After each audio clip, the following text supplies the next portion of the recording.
ETF index mutual funds నేర్చుకుని stock మార్కెట్లో రాణించాలనుకుంటున్నారా? వెంటనే ఈ నెంబర్కి కాల్ చేయండి. అమ్మ నమస్తే. నమస్తే అమ్మా. అమ్మ, కార్తీక మాసంలో దానానికి కూడా ప్రత్యేకమైన స్థానం ఉంది. అవునమ్మా.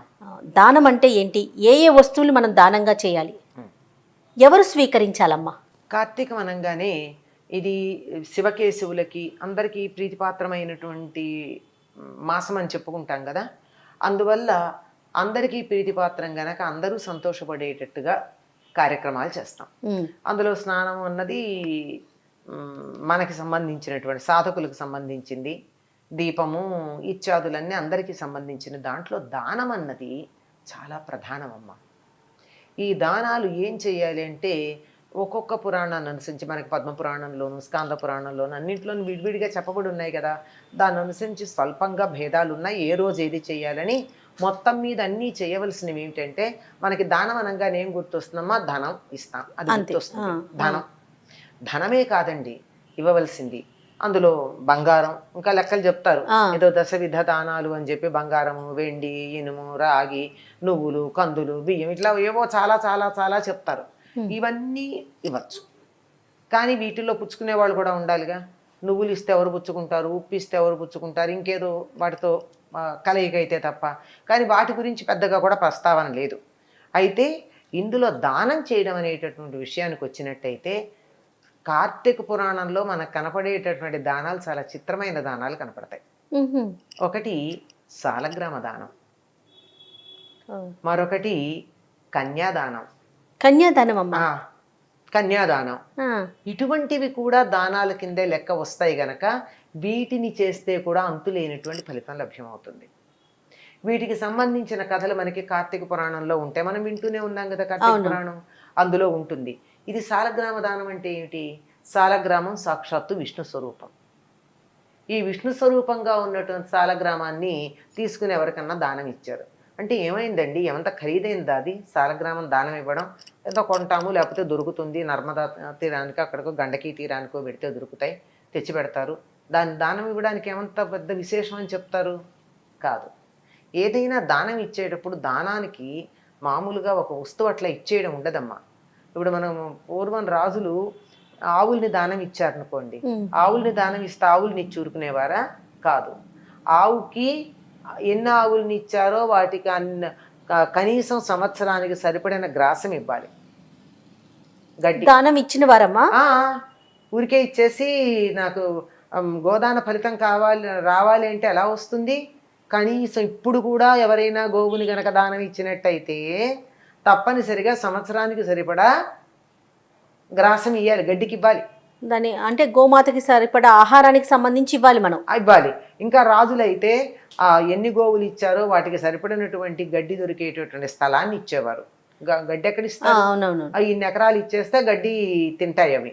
ఆ తర్వాత ఆ గోవుల్ని పాలించటానికి గోపాలకులు, ఆ గోపాలకులకు జీతం ఇయ్యద్దు, దానికి కొంత స్థలం, ఇవన్నీ కలిపి ఇచ్చేవాళ్ళు. ఇప్పటికి కూడా మనం గోదానం చేసినట్టయితే గోవుతో పాటుగా 2 పాత్రలు ఇస్తారు. ఒకటి దానికి నీళ్లు పట్టడానికి, మరొకటి అంటే నీళ్లు చల్లడానికి, నీళ్లు తీసుకెళ్తారు కదా పాలు తీయడానికి, ఆ నీళ్లు తీసుకెళ్ళడానికి ఒక పాత్ర, పాలు తీయడానికి ఒక పాత్ర. పాలు తీయడం అయిపోయాక మళ్ళీ ఆ కింద ఉండేటటువంటి ఆ పొదుగు కడుగుతారు, ఈగలు దోమలు దాని మీద వాలకుండా. కనుక పొడుగుని కడగడానికి నీళ్లు పట్టుకెళ్ళాలి కనుక నీళ్లు పట్టుకెళ్ళేందుకు ఒక పాత్ర, పాలు తీసుకునేందుకు ఒక పాత్ర, 2 తప్పనిసరిగా గోదానంలో భాగంగా ఇవ్వాల్సిందే. ఇవి మాత్రం మిగిలి ఉన్నాయి. కానీ అది గ్రాసానికి అని చెప్పి 10 రూపాయలు 100 రూపాయలు పెడతారు. నిజానికి అట్లా చూస్తే ఏం ఫలితం ఉంటుందమ్మా? వచ్చే ఫలితం కూడా అంత కక్కుర్తిగానే ఉంటుంది. కనీసం సంవత్సరానికి సరిపడినటువంటి గ్రాసం ఇవ్వాలి. రాజులైతే గోపాలకులు వాళ్ళకి జీతాలకు పొలాలు, ఆ గోపాలకుడికి కూడా 1 ఎకరం ఇచ్చేస్తే వీళ్ళ గోవులను చూసుకుంటూ ఉంటాడు, దాని మీద బతుకుతాడు. అట్లా మీకు ఈ సంగతి మనకి రామాయణంలో త్రిజటుడికి ఆవుల్ని ఇచ్చినప్పుడు రాముడు చెప్తాడు గోపాలకుల్ని పిలిచి, వీటన్నింటినీ తీసుకుని వెళ్ళి ఆ బ్రాహ్మడి యొక్క ఆశ్రమంలో వీటిని తీసుకుని మీరు వెళ్ళండి అని చెప్తాడు. అర్థమైంది కదా? వివరంగా చెప్పాలా? ఆ మాట అర్థం చేసుకున్న వాళ్ళకి అర్థమవుతుంది. అట్లా సాలగ్రామాన్ని దానం ఇచ్చేటప్పుడు ఏం చేస్తారంటే సాలగ్రామానితో పాటుగా దానికి పూజకి కావలసినటువంటి వస్తువులకి సంబంధించిన సొమ్ము కూడా ఇవ్వాలి. ఓహో. చాలామంది ఏం చేస్తారంటే ఇంట్లో విగ్రహాలు ఉండిపోతే పెద్దవాళ్ళు కాలం చేస్తే మేము పూజలు చేయలేం, గుళ్ళో ఇచ్చేస్తామంటారు. అవునమ్మా. చాలా తప్పు. గుళ్ళో ఇచ్చేటప్పుడు కనీసం 1 సంవత్సరానికి సరిపడా దానికి ధూపదీప నైవేద్యాలకి సొమ్ము ఇచ్చే ఆ విగ్రహాలు ఇవ్వాలి. ఊరికే ఇస్తే లాభం లేదు. ఓహో. అందరూ తెచ్చి ఇప్పుడు నేను పూజ చేస్తున్నానని అందరి విగ్రహాలు నాకు ఇస్తే రోజు వాటిని కడగడం, బొట్లు పెట్టడం, పూజ చేయడం, నైవేద్యం పెట్టడం నాకు బరువు కాదు. గుడికైనా అంతే కదా. కనుక సాలగ్రామ దానం అంటే ఎందుకు విశేషమో చెప్తున్నాను. విష్ణు స్వరూపం అయి ఉండడంతో పాటుగా ఒకటి దానం చేస్తున్నాడంటే దానికి దక్షిణ, దానికి మిగిలినటువంటి హంగులు అన్నీ కలిపి ఇవన్నీ ఉంటాయి. అలాగా సాలగ్రామ దానం, దానికి సంబంధించిన ఇతివృత్తం ఉంది మనకి ఇందులో కార్తీక పురాణంలో. అట్లాగే కన్యాదానం, తమకి ఆడపిల్లలుగా ఒక రాజుకు సంబంధించిన కథే కన్యాదానానికి సంబంధించి. నీకు ఇటువంటి దుస్థితి వచ్చింది అంటే వాడు అమ్ముకున్నాడు ఆడపిల్లని, అమ్ముకున్నందువల్ల ఇటువంటి దౌర్భాగ్య స్థితికి వచ్చాడు. ఆడపిల్లల్ని అమ్మకూడదనే సంగతి కూడా మనకు అక్కడ తెలుస్తోంది. అయ్యాక నీకు ఇది దుస్థితి పోవాలంటే ఒక కన్యని దానం ఇవ్వమంటే మళ్ళీ ఒక కుమార్తెనికైనా ఆవిడికి దానం ఇచ్చిన తర్వాత, కన్యాదానం చేసిన తర్వాత అతడికి ఆ దురదృష్టకర పరిస్థితుల నుంచి బయటపడతాడు. ఒకవేళ అది కాకపోతే ఏం చేయొచ్చు అంటే, ఎవరన్నా ఆడపిల్లలకి పెళ్లి చేస్తుంటే పెళ్లి ఖర్చులు భరించవచ్చు. పూర్తిగా కాకపోతే కొంత భాగం అన్నా భరించవచ్చు. లేదు ఎవరన్నా వాళ్ళ పిల్లలకి ఒడుగు చేసుకుంటుంటే ఆ ఒడుగు ఖర్చు భరించవచ్చు.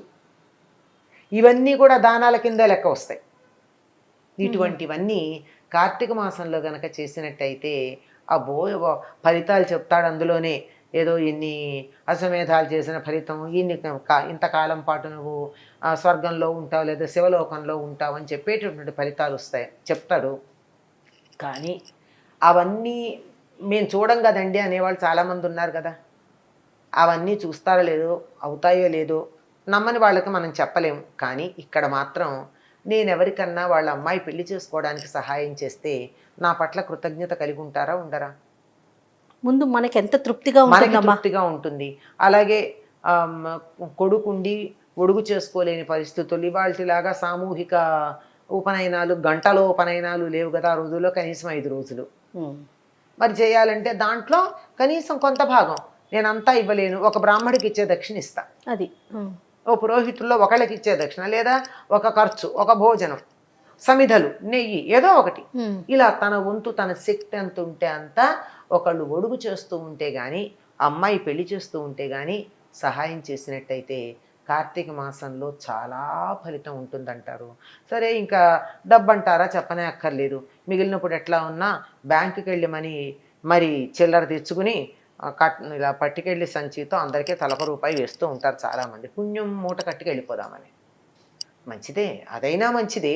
కానీ అంతకన్నా ఉత్తమం ఏమిటంటే ఒక సత్కార్యానికి చేయడం. ఆ రోజుల్లో చెప్పలేదు కానీ ఇప్పుడు మనం ఇంకోటి కూడా చేయొచ్చు. ఏమిటంటే ఎవరన్నా చదువుకుంటున్నామంటే వాళ్ళ చదువుకు సహకరించవచ్చు. ఇటువంటివి నిజమైనటువంటి దానాలు. ఇటువంటి దానాలు ఏవైనా చేస్తామని మనం కార్తీక మాసంలో సంకల్పం చేసుకుని వీలైతే చేయడం మొదలు పెడితే అనంతమైనటువంటి పుణ్యం లభిస్తుంది. అందులో ఎటువంటి సందేహం లేదమ్మా. అమ్మ, దీపంని కూడా దానం చేస్తారు. వీటిల్లో దీపదానం కూడా ఒకటి ఉంది. ఈ దీపదానం ఏమిటంటే దానికి కూడా సంబంధించి ఇతివృత్తం ఉంది. ప్రతిరోజు పిండితో ఒక దీపం చేసి దాంట్లో ఆవు నెయ్యి వేసి వెలిగించి రోజు ఒక బ్రాహ్మడికి తాంబూలంతో పాటు దాన్ని ఇచ్చి, అంతా అయిపోయిన తర్వాత చివరి రోజున దాన్ని వెండి ప్రమిదలో బంగారు ఒత్తి వేసి ఆవు నెయ్యి వేసి వెలిగించి అదే బ్రాహ్మణుడికి రోజు ఎవరు తీసుకుంటారు వాడికి, అంటే రోజు పిండి దీపం ఏమో ఒకళ్ళకిను వెండి దీపం ఇంకోళ్ళకి ఇవ్వడం అన్యాయం. అవునండి. అలా అతనికే ఇచ్చి బట్టలు పెట్టి వీలైతే భోజనం పెట్టి దక్షిణ మన ఓపాన శక్తి ఇవ్వడం అన్నది ఇలా గనక చేసినట్టయితే ఎంతో గొప్ప స్థితి లభ్యమవుతుంది అని చెప్తారు. ఈ దీపదానంలో మరి ఎవరన్నా మాకు వెండితో ప్రమిద చేయించే శక్తి లేదండి, మీరు అప్పుడు బంగారు దీపం ఇవ్వచ్చండి. ఎట్లా అంటే ఉసిరి పండు మీద దీపం పెడితే బంగారు ప్రమిదలో దీపం పెట్టిన ఫలితం అంటారు. అబ్బా. అందుకని ద్వాదశి నాడు తప్పనిసరిగా ఉసిరి పండు మీద దీపం పెడతారు. ఇంకా కొంతమంది మనకి ఏదైనా ఉంటే ఇంకా కావాలి కదా, ఇంతలో అంత లాభం వస్తుందంటే మరీ ఉంటుంది. ప్రతిరోజు ఉసిరి పండు మీద దీపం పెట్టేవాళ్ళు కొంతమంది కనపడతారు. సరే, వాళ్ళ ఓపాన శక్తి వాళ్ళ ఇష్టం అనుకోండి. కనీసం ద్వాదశి నాడైనా ఉసిరిపండు మీద దీపం పెడతారని, లేదా ఇలా అయినా దానం ఇచ్చి నా శక్తి ఇంత నిజంగా కొనలేని పరిస్థితి అయితే ఎప్పుడైనా సరే శక్తి ఉండి మానేస్తే ఫలితం రాదు. శక్తి లేని సందర్భంలోనే నాకు ఇంతే శక్తి ఉంది అని చెప్పి నమస్కారం చేసి ఉన్నంతలో చేస్తే మంచి ఫలితం ఉంటుంది. ఎంత వివరంగా చెప్పారమ్మా. నమస్తే. నమస్తే అమ్మా.